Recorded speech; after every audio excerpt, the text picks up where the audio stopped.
रीट रीट रीट, हर जगह चर्चा हो रही सिर्फ रीट। मदन दिलावर जी ने जब से उस एक वीडियो में कहा है कि हम आगामी आने वाले समय में 50,000 पदों पर भर्तियां करने वाले हैं, जब से हलचल थोड़ी सी माहौल में गर्माहट आ गई है। और उसी के ठीक बाद अब आपकी बारी शुरू होगी और आपने कर दिया है यूट्यूब को चालू, और यूट्यूब पर तमाम सारे प्रश्नों को लेकर के आप अभी से और टेंशन में आ गए हो।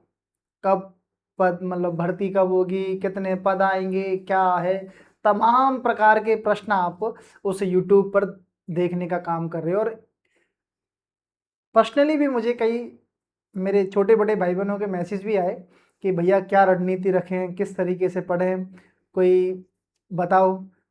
फिर मैंने सोचा कि क्यों ना एक ही वीडियो में आपका समय अधिक जाया न करते हुए एक ही वीडियो में मैं सारे सवालों के जवाब देने का प्रयास करूं।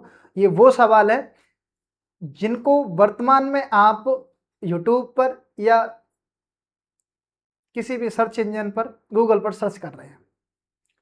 लिखा हुआ है पीछे रीट मेंस, एक ही वीडियो में आपके हर सवाल का जवाब, A to Z सवालों के जवाब। हाँ, यही है नौकरी मंत्र। ठीक है, क्या है नौकरी मंत्र, ये तो हम आगे कुछ प्रश्नों के माध्यम से, ये वो प्रश्न है जिनको आप सबसे ज्यादा अभी वर्तमान में खोजने का काम कर रहे हैं। मैं थोड़ा सा आप सिर्फ अपनी उन प्रश्नों पर राय देने का काम करूंगा। बाकी मैं पूरे दावे के साथ ये नहीं कह पाऊंगा कि हाँ मैं जो कह रहा हूं वो 100% सही है, या आप मेरी बात मानो, मैं जो कह रहा हूं बिल्कुल सही कह रहा हूं, नहीं। लेकिन थोड़ा सा प्रयास करूंगा। हाँ, आप भी अगर उसमें सहमत हो तो बताइएगा कितने पद आने की संभावना है। बात हो रही है यहाँ पदों को लेकर के। सबसे पहला प्रश्न तो आपका यही आ रहा है कि पद कितने आने की संभावना है। हालांकि इसका जवाब न तो मैं दे सकता, न कोई और टीचर दे सकता, क्योंकि ना ये हम डिसाइड करेंगे ना वो टीचर डिसाइड करेंगे। इस प्रश्न को आप बेवजह ढूंढ रहे हो, लेकिन फिर भी आप अगर ढूंढ रहे हो तो एक बात बताओ, पद 20,000 आएंगे तब भी आपको पढ़ना है, 25,000 आएंगे तब भी आप पढ़ोगे। ये मैं उन बच्चों की बात कर रहा हूं जो वास्तव में पढ़ने वाले हैं, जो तैयारी को लेकर के सीरियस है। उनके लिए पद मायने नहीं रखते। हाँ, ये जरूर है जब उन्होंने 50,000 बोला है तो ऐसा तो होगा नहीं कि उसमें से एक जीरो कम करके 5,000 पदों पर भर्ती करें। बिल्कुल नहीं होगा, कतई नहीं होगा। पद अच्छे खासे पदों पर भर्ती होगी, 30,000 के आसपास तो होगी ही होगी, क्योंकि 50,000 बोला है। तो अब हम नहीं कह सकते कि ये 50,000 पद सिर्फ थर्ड ग्रेड की हैं। हो सकता है उसमें फर्स्ट ग्रेड भी शामिल हो, सेकंड ग्रेड भी शामिल हो, और आपका थर्ड ग्रेड भी शामिल हो। तो तीनों हो सकते हैं समाहित। तब ऐसी स्थिति में हम सिर्फ बात कर रहे हैं थर्ड ग्रेड की, तो कम से कम आप लगभग कितने पद मान के चलिए, 30,000 पदों पर तो भर्ती होनी है। अधिक हो जाए अलग बात है, 5 कम हो जाए वो अलग बात है। इस पर मैं ज्यादा अधिक चर्चा नहीं करूंगा। संभवतः आपके पहले इस सवाल का जवाब आपको मिल गया होगा। अगर आप वास्तविक रूप से पढ़ने वाले हैं तो इस पर ध्यान बिल्कुल नहीं दोगे, बिल्कुल नहीं दोगे। अगले प्रश्न की बात करता हूं। फिर आप क्या सर्च कर रहे हो यूट्यूब पर, आप यूट्यूब पर सबसे ज्यादा फिर सर्च कर रहे हो कि रीट मेंस एग्जाम कब होगा। अब एग्जाम कब होगा, अभी तो सिर्फ दिलावर जी ने बोला है, इसका भी न मैं आप बता सकता ना कोई और शिक्षक बता सकता। एक संभावना व्यक्त कर सकते हैं कि पहले प्री एग्जाम होगा, प्री रीट होगी, उसके बाद ही रीट मेंस का एग्जाम होगा। तो मेरा ऐसा मानना है कि लगभग फरवरी 2027 से लेकर के मई 2027 तक प्री रीट हो जाना है। इस टाइम पीरियड में हो जाएगा, या तो शुरुआती फरवरी में हो जाए, मार्च अप्रैल में थोड़ी सी, मार्च में कम संभावना है, अप्रैल में हो सकता है या मई में हो सकता है। लो ये प्री की मैंने डेट बताई है आपको। उसके बाद फिर प्रक्रिया शुरू होगी, नोटिफिकेशन जारी होगा, फॉर्म भरे जाएंगे, परीक्षा की डेट फिक्स की जाएगी। वो फिर प्रक्रिया बीच में होने के बाद तब मैं एक संभावना व्यक्त करूंगा कि या तो आपके लास्ट 2027 में भर्ती हो सकती है आपके रीट मेंस का एग्जाम, या फिर आपके शुरुआती 2028 में आपका पेपर होगा ही होगा। 28 में तो होना ही होना है, लेकिन लगभग लगभग आपको इन चीज़ों पर फोकस करना है कि लास्ट 27 या फिर शुरुआती 2028 में आपका एग्जाम होना है। आपको लेकर के ये चलना है। इस पे तो आप बाद में जाइएगा, आपके लिए प्लस पॉइंट होगा जब आप इस पर सरकार जाएगी शुरुआती 28 में, तब वो आपके लिए प्लस पॉइंट होगा। आप लास्ट 27 मान के चलिए, नवंबर दिसंबर आप लगभग मान के चलिए, 2027 की बात कर रहा हूं मैं। अभी आपके पास इसका मतलब है पर्याप्त समय है। ये रही आपकी प्रश्न का जवाब। आप पूछ रहे हो कि कब होगा, तो मेरे हिसाब से तब होगा। ठीक है, दोनों प्रश्नों के सवालों के जवाब जानने के बाद हम अगली बात करते हैं। आप फिर सबसे ज़्यादा यूट्यूब पर सर्च कर रहे हो कि क्या रीट मेंस एग्जाम की तैयारी अभी से शुरू कर देनी चाहिए। अगर आप नहीं भी सर्च कर रहे हैं तब भी कईयों के ये जहन में आ रहा होगा कि अभी तो लंबा समय, 2027 की लास्ट में भर्ती होगी या हो सकता है 28 में भर्ती हो, क्या पढ़ने अभी से पढ़ें। मैं आपसे एक सवाल फिर पूछ रहा हूँ, अगर आप पढ़ने वाले स्टूडेंट हैं तब आप बीच में क्या करोगे बताओ। अगर आपको भर्ती देनी है, पेपर देना है, शिक्षक बनना है, जब अगर शिक्षक बनना ही है, समय कितना भी हो इससे क्या मतलब, आपके बीच के इस समय को उपयोगी बनाओ। तब आप ये सवाल तो करना ही नहीं चाहिए आपको कि अभी से शुरू करेंगे, कब से शुरू करें। अरे आप नहीं करोगे अभी से शुरू तो आप क्या करोगे। आप इसका सवाल का जवाब है, अभी कोई ऐसी वर्तमान में भर्ती भी नहीं है कि आप नहीं कहोगे हम उसकी तैयारी कर रहे हैं। सीईटी का एग्जाम जरूर है, तो उसके लिए मैं एक अलग रणनीति बनाने के लिए एक अलग से वीडियो भी बनाऊंगा, आप उसको भी देख लेना। बाकी ये है कि अभी इसकी आपको टेंशन नहीं लेनी है कि शुरुआत अभी से करनी है, आज का मतलब आज से करनी है। कम थोड़ा सा अगर समय अभी कम है, कम निकाल पा रहे हो कोई दिक्कत नहीं, लेकिन शुरुआत आपको कर देनी चाहिए। अगला आपका प्रश्न है, रीट मेंस में अच्छे नंबर लाने के लिए कितने महीनों की तैयारी पर्याप्त है। न तो इसको किसी भी एग्जाम की तैयारी को महीनों में काउंट किया जा सकता है, उसको समयावधि में हम नहीं बांध सकते। क्यों नहीं बांध सकते, समयावधि में बांधने का मतलब है अगर आप अपनी ठीक मनस्थिति से नहीं पढ़ रहे हैं तब आप 1 साल पढ़ लीजिए, आप 2 साल तैयारी कर लीजिए, मैं गारंटी के साथ दावे के साथ कह सकता हूँ नंबर नहीं आएगा। तो समयावधि महत्वपूर्ण नहीं है, लेकिन फिर भी अगर आपका सवाल ये है कि सिलेबस कब तक किस मतलब कितने महीनों में कंप्लीट हो जाता है रीट मेंस का, जो मैं अपना ओपिनियन बता रहा हूँ कि लगभग 6 से 8 महीनों में और पूरा सिलेबस बहुत अच्छे से कवर हो जाता है। फिर भी कोई अगर बहुत अच्छे नोट्स बना करके काम कर रहा है, बहुत गहनता से काम कर रहा है, तब आप अधिकतम कितने महीने लेकर के चलिए, 10 मंथ्स आप लेकर के चलिए, ये आपके लिए बहुत पर्याप्त है। और जिस तरीके से समय की बात आ रही है, 10 महीने क्या, आपके पास अभी तमाम सारे महीने हैं। चले, ये शायद इस सवाल का जवाब आपको मिल गया होगा। दूसरा, ओहो क्या बात है, रीट कट ऑफ कितनी जा सकती है। कईयों वो कहते हैं ना कि नदी आई ना और मगर उलवे लग गए, मतलब अभी कोई खास हमको उपलब्धि नहीं मिली है रीट को लेकर के, बस सिर्फ वीडियो में मदन दिलावर जी ने बोला है।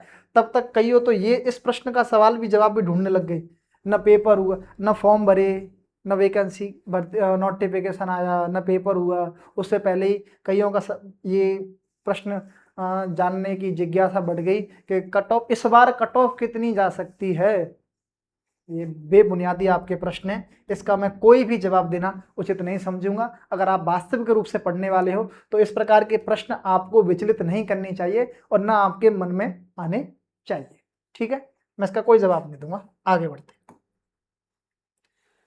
रीट मेंस के लिए कौन सी बुक्स पढ़े। हाँ, ये प्रश्न बहुत अच्छा है। प्रश्न है कि रीट मेंस के लिए कौन सी पुस्तक पढ़े, किस किताब से पढ़े, क्योंकि यकीन मानिए जो शुरुआती बच्चे होते हैं वो वास्तव में भटकाव मतलब रखते हैं अपने अंदर, ज़्यादा से ज़्यादा ज्ञान प्राप्त करने की कोशिश करते हैं। ऐसा हम भी करते थे जब पहली बार एग्ज़ाम दिया था 2021 वाला, उस समय मन में ये था कि इसको भी पढ़ लें उसको भी पढ़ लें, और क्लास में गुरुजी से ऐसे ऐसे प्रश्न ढूंढ के लाते थे कि जिस पे गुरु को अटकाने का काम किया जाए। मतलब ये सारी चीज़ें दिमाग में होती थी कि बहुत ज़्यादा विद्वान बनना है अपन को, लेकिन नहीं, अगर आपको सिर्फ आपका टारगेट रीट मेंस है तब आपको ऐसी स्थिति में क्या पढ़ना चाहिए। यहाँ 4 खानों में 4 चीज़ें अलग अलग डिवाइड की गई हैं।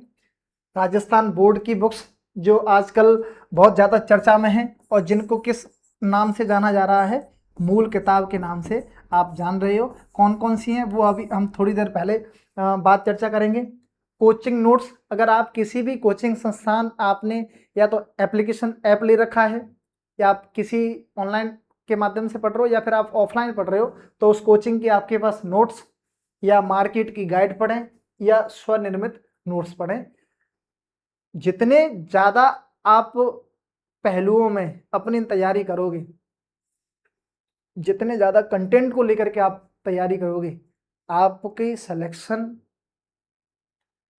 या सेलेक्ट होने के चांस उतने ही कम होंगे। ये बात मान के चलिए। इन 4 चीज़ों में अगर बहुत अच्छा ब्रिलियंट लड़का है, मैं उसके लिए सलाह दूंगा कि वो राजस्थान बोर्ड की बुक पढ़े, उसके साथ साथ मार्केट की गाइड का सहारा लेकर के और वो अपने क्या बनाए, स्वनिर्मित नोट्स बनाए।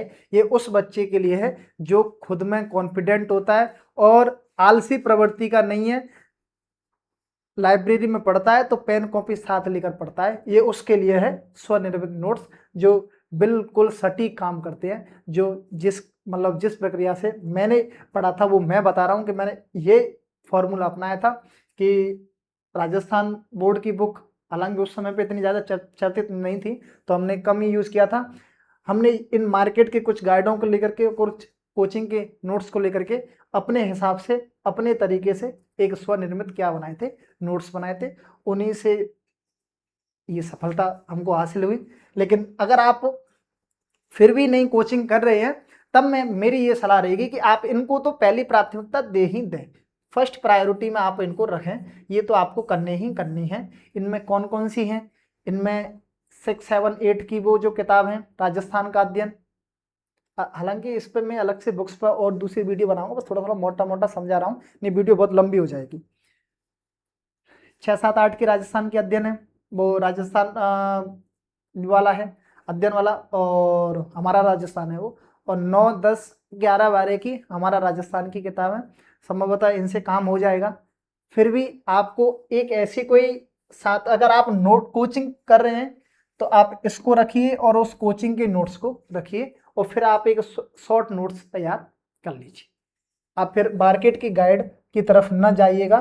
कब? जब आप क्या कर रहे हो, कोचिंग कर रहे हो, तब मेरी ये सलाह रहेगी कि आप इसको चुने। साथ कोचिंग करने वाले बच्चों के लिए इसको चुने, मार्केट की गाइड को न चुन करके आप खुद के स्वनिर्मित नोट्स बनाने का काम करें। दूसरे तरह के वो बच्चे जो ये तो सबको करनी है, लेकिन क्या नहीं कर रहे, कोचिंग नहीं कर रहे, उनके लिए, और जो अपने आप में सच में मैं जिनको ब्रिलियंट मानूंगा, होशियार मानूंगा, वो मार्केट की गाइड लाएगा। लेकिन ये वो बच्चा, नया बच्चा ये काम नहीं करे। नए बच्चे को मार्केट की गाइड से ये नहीं पता चल पाएगा कि क्या महत्वपूर्ण है और क्या मतलब कम महत्वपूर्ण है। तो वो, अच्छा, जो बच्चा कोचिंग नहीं कर रहा वो मार्केट की गाइड ला करके और अपने क्या बनाए, स्वनिर्मित नोट्स बनाए। तीसरा, अगर जो बच्चा इन चारों की मदद लेकर के काम करना चाह रहा है तो वो भी एक ऑप्शन हो सकता है, लेकिन उसके लिए आपको लास्ट में निर्भर किस पर रहना पड़ेगा, अपने खुद के नोट्स बनाए हुए नोट्सों पे। अगर आप चारों चीज़ों का, इन तीनों चीज़ों का सहारा ले रहे हो तब। किताबों के लिए स्पेशल एक वीडियो बनाऊंगा क्योंकि वो थोड़ा सा लंबा हो जाएगा ये, इस वजह से आपको बस ये बताना था कि आपको पढ़ना क्या क्या है। अगर पुनः बता रहा हूँ, राजस्थान बोर्ड की तो सभी को पढ़नी ही पढ़नी है। दूसरी, अगर कोचिंग कर रहे हो तब कोचिंग के नोट्स सिर्फ आपको पढ़ने हैं और ये किताबें पढ़नी है और खुद के नोट्स बनाने हैं। और अगर आप कोचिंग नहीं कर रहे हैं तब आप मार्केट की गाइड लाइए, मार्केट की गाइड के साथ आप उसमें से और इन किताबों में से, दोनों में से, और आपका खुद के नोट्स तैयार कीजिए। ठीक है, अगले सवाल पर चलते हैं।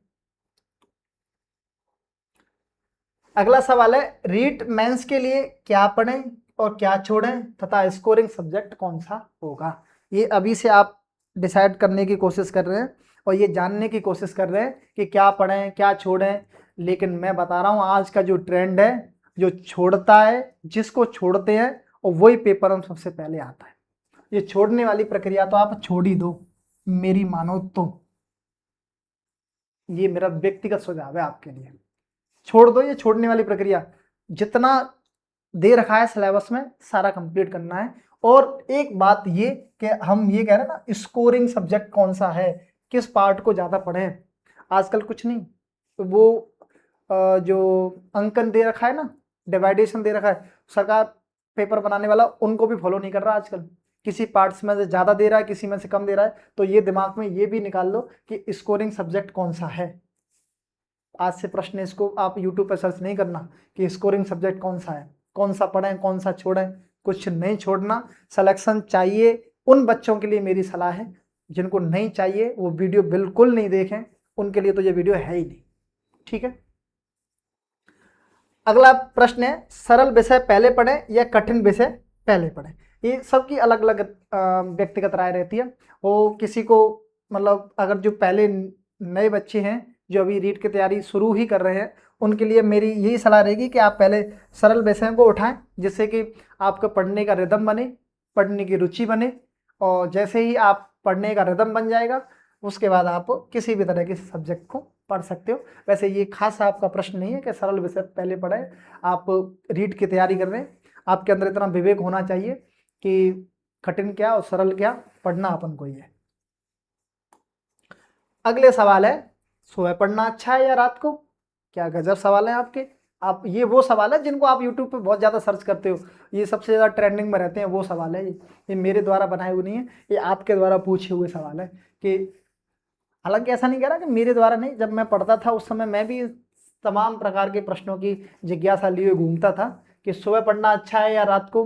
तो ये हर व्यक्ति का अलग अलग डिपेंड रहता है, कोई सुबह पढ़ना अच्छा समझता है, कोई शाम को, कोई रात को, मतलब जैसी जैसी आपकी व्यवस्था हो। इससे पढ़ने की उस पर कोई फर्क नहीं पड़ेगा, आप किस मनस्थिति से, किस मनोयोग से बैठे हो, ये ज़्यादा निर्भर है, बजाय इसके कि सुबह पढ़े या शाम को। कई बार सुबह आप जग भी जाते हो लेकिन आपकी मनस्थिति नहीं है, तब आपको पता है, फिर आप ऐसे ऐसे करके काम करते रहते हो। तो ये कोई खास वो नहीं है कि आप सुबह पढ़ें या शाम, जब आपको वो हो, लेकिन इससे पढ़ें, पूरे मनोयोग से पढ़ें, ये सोच के ना पढ़ें कि पेपर बहुत दूर है या कैसे, नहीं। लाइब्रेरी में पढ़ना अच्छा है या घर? अब ये प्रश्न भी नहीं है। कई बार मैंने लाइब्रेरी के अंदर अधिकांश बच्चों को सोते हुए देखा है, ऊँघते हुए पूरे दिन। हर व्यक्ति का आउटपुट मैक्सिमम पूरे दिन में 10 से 12 घंटे मैक्सिमम हो सकता है।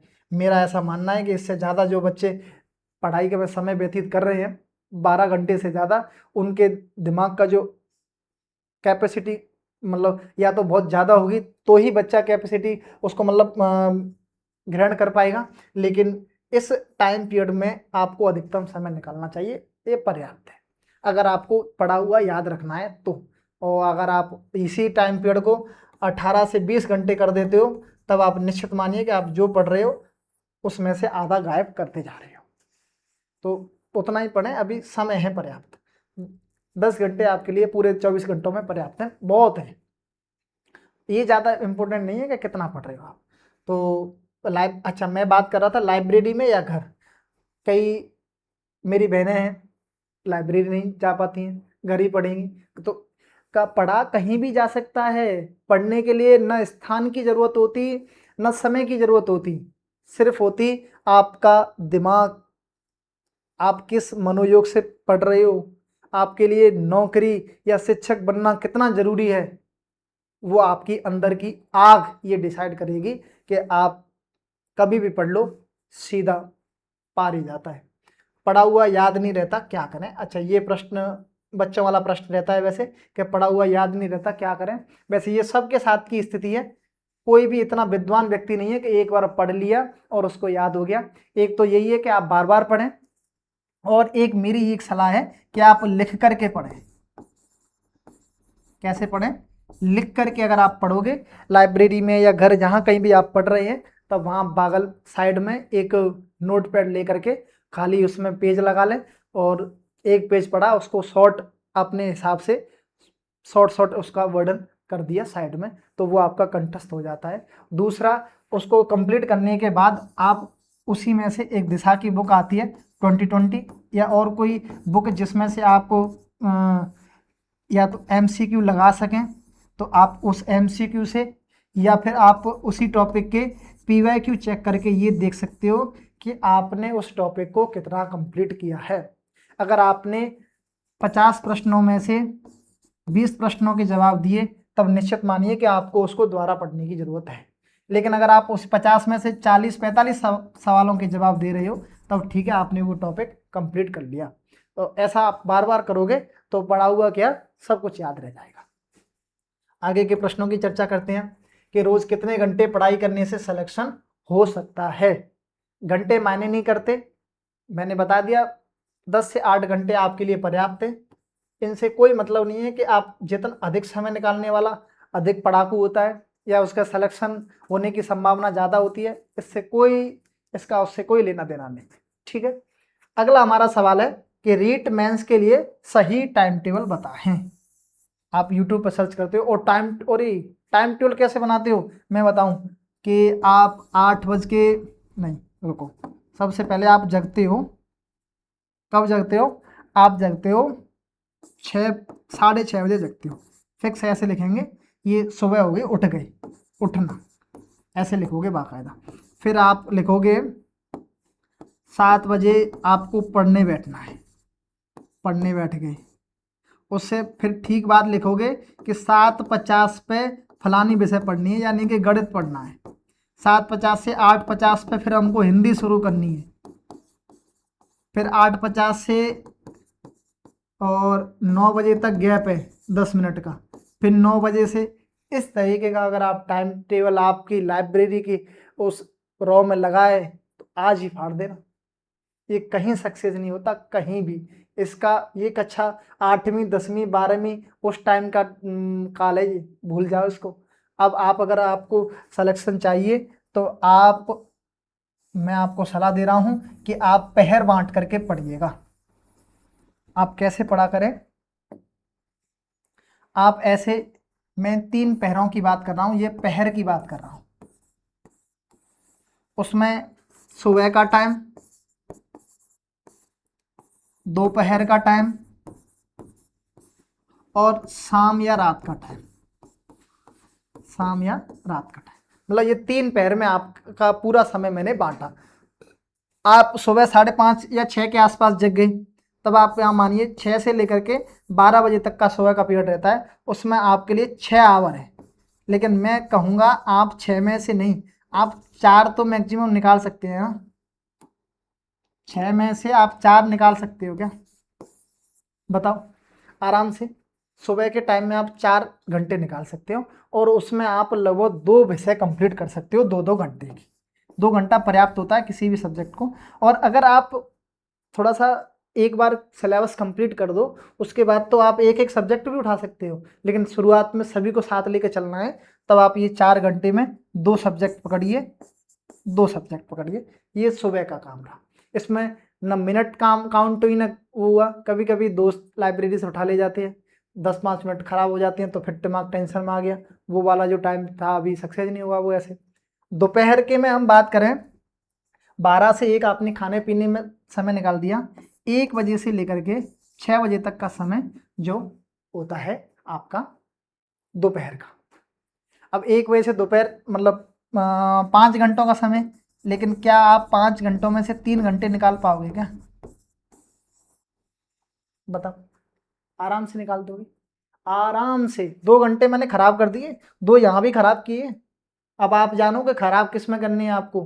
फ़ोन पे बात करनी है या और कुछ करना है, दोस्तों के साथ चाय पीने थड़ी पे जाना है। आप जाइए, यहाँ भी जाइए, यहाँ भी जाइए, 2-2 बार जाइए। 2-2 घंटे मैंने कट कर दिया। शाम की बात करें या रात की, वो समय आपका 8 बजे से लेकर के, आप खाना पीना खा के 8 बजे लगभग फ्री हो जाते हो। 8 बजे से लेकर के लगभग 11 बजे तक आपके पास कितने हावर हैं? 3 हावर हैं, जिसमें से आप 2 हावर तो निकालोगे। 1 हावर आपने मान के चलोगे भाई बहनों से बातचीत करने में निकाल दिया, क्योंकि घर का समय है ये। लाइब्रेरी में होगे तब भी आप 1 घंटा खराब करके मान लो, तो 2 घंटे ये हो गए। 3 घंटे ये हो गए और 4 घंटे ये हो गए, यानी कि आपके पास फ्री अभी फिक्स कितने घंटे मैंने निकाल करके दे दिए, 9 घंटे। और पर्याप्त समय वेस्ट किया है, बहुत समय वेस्ट करने के बाद आपके पास कितने हावर निकल के आए हैं, 9 घंटे। और मेरे हिसाब से वर्तमान समय में 9 घंटे बहुत पर्याप्त है। 9 क्या, 8, 9, 10, 11, 12, मतलब लगभग जितना आप निकाल पा रहे हो। मैं बार बार फिर कहूँगा, घंटे कोई मायने नहीं करते, ज़्यादा पढ़ना कोई मायने नहीं करता। आपने पढ़ा है वो कितना कंठस्थ है, किस तरीके से पढ़ा है, ये ज़्यादा मायने करता है। अगले प्रश्न, पीवाईक्यू परीक्षा के लिए कितने महत्वपूर्ण है? बहुत अच्छा प्रश्न है इसको लेकर के कि पीवाईक्यू जो पिछली साल जो परीक्षाएं हुई उनमें आए हुए प्रश्न आपकी क्या मदद करेंगे। तब मेरा ऐसा मानना है कि वो आपकी बहुत ज़्यादा मदद करेंगे, बहुत ज़्यादा। सबसे पहला तो आपको ये बताएंगे कि कठिनता स्तर कितना बढ़ गया, पहले से प्रश्न पत्र कितने कठिन हो गए, पहली चीज़ तो ये बताएगा कठिनता स्तर। दूसरा ये बताएगा कि पैटर्न क्या रह रहा है, किस पैटर्न पे आ रहा है, इतिहास ज़्यादा आ रहा है, कला संस्कृति ज़्यादा आ रही है, भूगोल ज़्यादा आ रहा है, करंट का पार्ट ज़्यादा पूछा जा रहा है, किस पैटर्न पे काम कर रहा है। तो पहला हो गया कि मतलब कठिनता स्तर को बताएगा, दूसरा पैटर्न को बताएगा, और तीसरा पीवाईक्यू आपको इसमें मदद करेगा कि उसी हिसाब से फिर आपको पढ़ना है। कोई टॉपिक आपने पढ़ा, टॉपिक से पहले थोड़ा सा उससे सरसरी से ये देखिए किस तरीके के प्रश्न इसमें से पूछे जा रहे हैं, फिर आप उस टॉपिक को पढ़िए, फिर पुनः प्रश्नों को हल कीजिए, फिर एक बार पढ़िए। आप ये 2 बार ये काम कर लेते हो तब आप अपने सफल होने के चांस ज़्यादा कर लेते हो। तो पीवाईक्यू आपके लिए बहुत ज़्यादा इम्पोर्टेंट है, मेरा ऐसा मानना है। एमसीक्यू से ज़्यादा, एमसीक्यू से ज़्यादा और क्या इम्पोर्टेंट है, पीवाईक्यू। पहले पीवाईक्यू, बाद में कंप्लीट होने के बाद आप एमसीक्यू भी लगा सकते हो किसी भी अच्छी बुक से लेकर के। अभी गणपत सर की एक बुक आई है 6 से 12 वाली, और राजस्थान की जीके के लिए अगर आप उसको एमसीक्यू में रखना चाहो, बहुत अच्छी बुक है, वो आप ले लेना। और आप दिशा की 2020 से प्रश्नों को किया करो। दिशा 2020 ये आपके लिए रामबाण काम करती है और हर विषय की आती है, हर विषय की, और बहुत जल्दी लेटेस्ट वर्जन आता है। क्या पिछले प्रश्न पत्र पैटर्न से पढ़ने चाहिए? हाँ, मेरा बहुत बड़े शब्दों में क्या रहेगा, हाँ, आपको ये नहीं सोचना है कि पिछली बार कठिन आया इस बार सरल आ सकता है, नहीं।